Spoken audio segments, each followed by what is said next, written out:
Hi guys, it's Carly from CarlieStylez. Welcome to the channel. If you are new, I welcome you and I love your butt. We are in sunny California today and I had a day off from filming with the Mom's View and the fabulous Maker Studios, and I thought, why the heck not? Let's do a Q&A. It's been a long time since I've uploaded a vlog. I've been working really hard to get some production in the works and collaborations and very fabulous things. So we're sitting out on the porch enjoying the nice traffic of Venice Beach, and I pulled some questions from the Twitter questions yesterday that I tweeted out. If you guys don't follow me at CarlieStylez with two Z's, not one, because two is better than one. I just got done working out. It feels fabulous. I feel alive. I feel like I have endorphins pumping through my body. If you have not worked out today, go do it. You will thank me tomorrow. Okay, so we're going to be answering, I pulled 6 questions, I believe. The first question is from @Julie_Hain. She asks, if you know what you know now, what's something you would have told your younger self? I would say, Carly, live it up a little. No, I'm just kidding. High school, I was like very by the book. I didn't do anything wrong. I felt like I listened to everything my parents said and just was like, okay, anything you say I'm going to do. And I'm grateful that I did that because I didn't get into too much trouble into high school. College, it was a little more like have fun, do what you want. I kind of was out of my shell a little more, you know, growing up in Pocatello. It's just such a small town, and so when I went to the real world, I was like, oh wow, there are so many more people from different walks of life who believe in different things.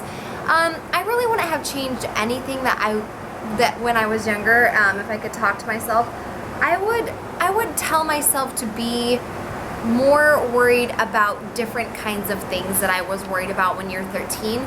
But then I also feel like that's that age where you should care about lip gloss and the boy that's talking to you, and you should just enjoy those moments of being young and just live it up, and not in the sense go drink and party and do whatever you want, but live it up and enjoy those moments and that time and not wishing that time away. I know a lot of you struggle and you don't like high school, or people aren't kind to you, but you're in control of your future and your destiny and the happiness and the situation that you're in right now, and you have the power to enjoy where you're at. And I would hate for any of you to look back and be like, oh, I just hated that time in my life, because I feel like everything that comes through our lives, whether it's good or not, is there to teach us a lesson. So learn the lessons, live it up, enjoy your life, and don't regret anything, because you're gonna learn from it. I mean, don't go out and do anything terrible, but in a sense, just live it up and stop stressing about such little things, pivotal things that don't matter. Sally Sue said this about you. That's a lesson I'm still learning today. So good question though. What would you guys say? Tweet at me, I would like to know. Moving on, next question from Katie @KNetchKatie1. Katie1. Okay. She says, if you could move anywhere in the US, where'd you move to and why?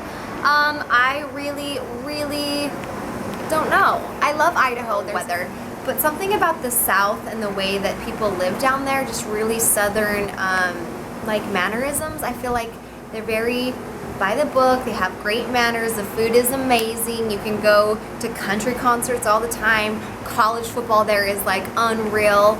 I've never even visited, so I don't even know if I could commit to saying I'd move there. It'd be fun to visit there, but I really also love Salt Lake City, Utah. I just spent a week there, and I feel like it's a small, the small town where I'm from, but it has all much bigger options. And it's 10 minutes away from any mountain, so if I wanted to go camping or go back to Idaho. But Utah's always felt like a second home. I basically grew up half in Idaho, half in Utah. You guys know my grandmother's from Tremont Inn.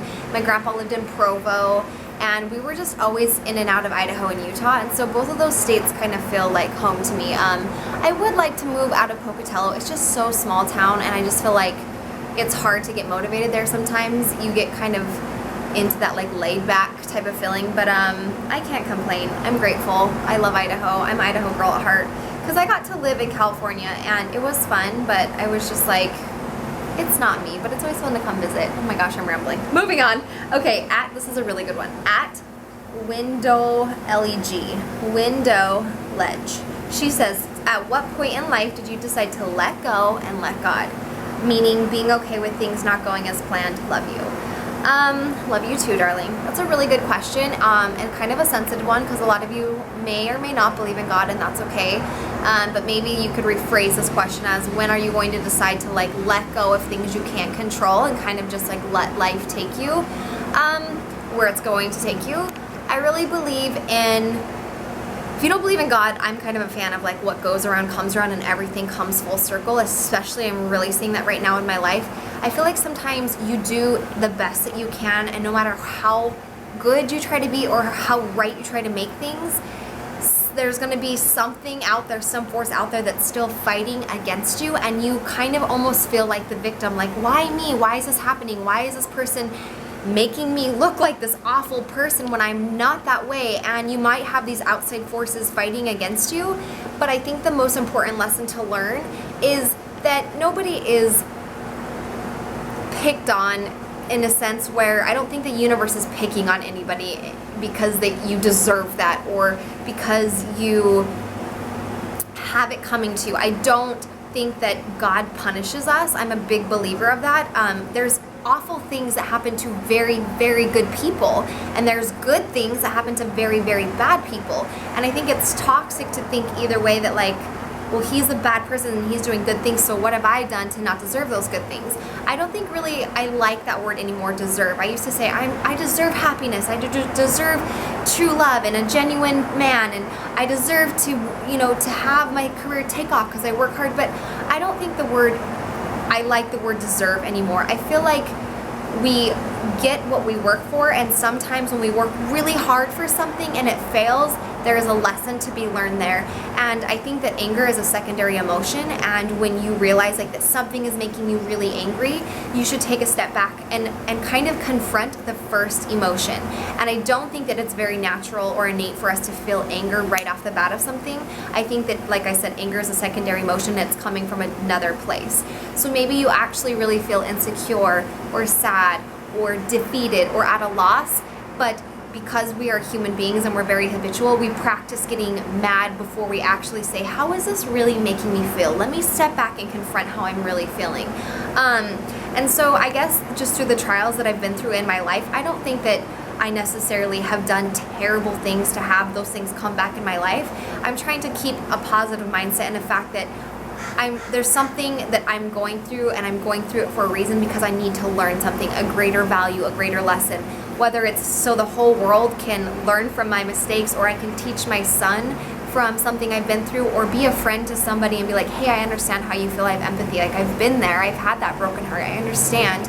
I think that really everything in this life is to teach us a lesson, and so us trying to control every type of thing and understand why things are happening, it's just going to like mind F us, I guess, if you will, and kind of lead us for a goat chase. So, there wasn't like a pivotal point in my life where I was like, okay, I'm just gonna turn it all over, because some days I still feel like I'm like, why is this happening? Why can't I just have the good things that I want? But I think that really it's about learning to step back, listen, take a breath, and look at the situation for how it is and ask yourself, what can I learn from this? But that's a really good question. I'd also like to know your guys' thoughts on that, and if you've ever come to a point in your life where you were just like, all right, I get it, I'm exhausted, I'm done trying to control, I'm just gonna let it happen. I guess that's my answer. I got exhausted, so I was like, you know what, just gonna do the best that I can and whatever. Moving on, at Dre something with 2 G's, not just one. I like that. I see what you're doing there. How do you deal with balancing what others want of you as opposed to what you may want for yourself? I'm in that situation now. I would step back and evaluate what these people want from you and be very careful with that. It's not a good thing to be a people pleaser, and I know that because I can admit from right now that I am a people pleaser. I feel responsible all the time for people's feelings, and I feel responsible for people's thoughts. Yesterday in my Instagram comments, there was like this random comment of, we were on the Mom's View, and I left like, I think it was the one of us doing like the ninja chop thing, and somebody randomly wrote Carly is a whore, and I was just like, you're right, I am, and it like hurt my feelings, and I'm like, wait, why am I feeling responsibility for her feelings? And it like took me a minute to like clear my thoughts, and I'm like, I am not that person. I do not go out and have sex for money.